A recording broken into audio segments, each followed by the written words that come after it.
Hello नमस्कार ମୁଁ ଆପଣମାନଙ୍କୁ ସ୍ୱାଗତ କରୁଛି ମୋ ଚ୍ୟାନେଲ ଓଡ଼ିଆ ନ୍ୟୁଜ୍ ବକ୍ସକୁ। ଆଜି 9 ଅକ୍ଟୋବର ଚାଲନ୍ତୁ ନଜର ପକାଇବା ଆଜିର କିଛି ଗୁରୁତ୍ୱପୂର୍ଣ୍ଣ ଖବର ଉପରେ। ଓଡ଼ିଶା ସରକାରଙ୍କ ବଡ଼ ଘୋଷଣା ବଢ଼ିଲା ପ୍ରି ମ୍ୟାଟ୍ରିକ ଓ ପୋଷ୍ଟ ମ୍ୟାଟ୍ରିକ ଛାତ୍ରଛାତ୍ରୀଙ୍କ ସ୍କଲାରସିପ୍ ରାଶି।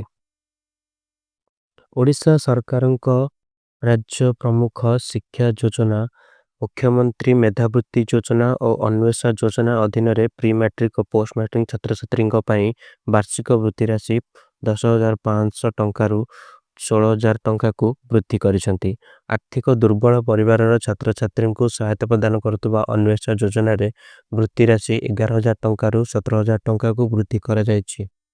पोस्ट मैट्रिक स्तर रे पुरुष छात्र माने पूर्वरु पाउथवा राशि 11,000 टंका वृद्धि करी 16,000 टंका एवं महिला छात्री माने 17,000 टंका पाइबे। सोमवार नुआपड़ा आयोजित एक जिला स्तरीय कार्यक्रम रे मुख्यमंत्री एही निष्पत्ति घोषणा करिसेंती। चलते जिबा परवर्ती खबर को।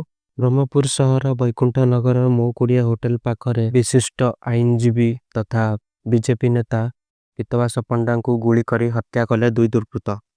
ब्रह्मपुर सहर जनाशुना आईनजीवी एवं बीजेपी नेता पितवास पंडा को गुली करी हत्या करछन्ती दुई दुर्बृत्त।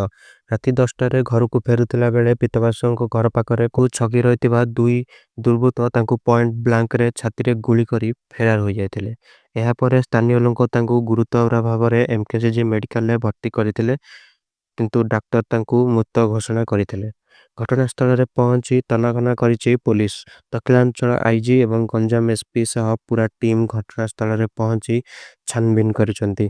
पाखरे लागितिबा सीसीटीवी को आधार करी पुलिस तांको तदंत जारी रखिछि। आज पे एतिकी यदि आपण मानको हम वीडियो पसंद आछे तो आपण माने लाइक और सब्सक्राइब करि परिबे और निज परिवार मानक सहित शेयर भी करि परिबे। धन्यवाद।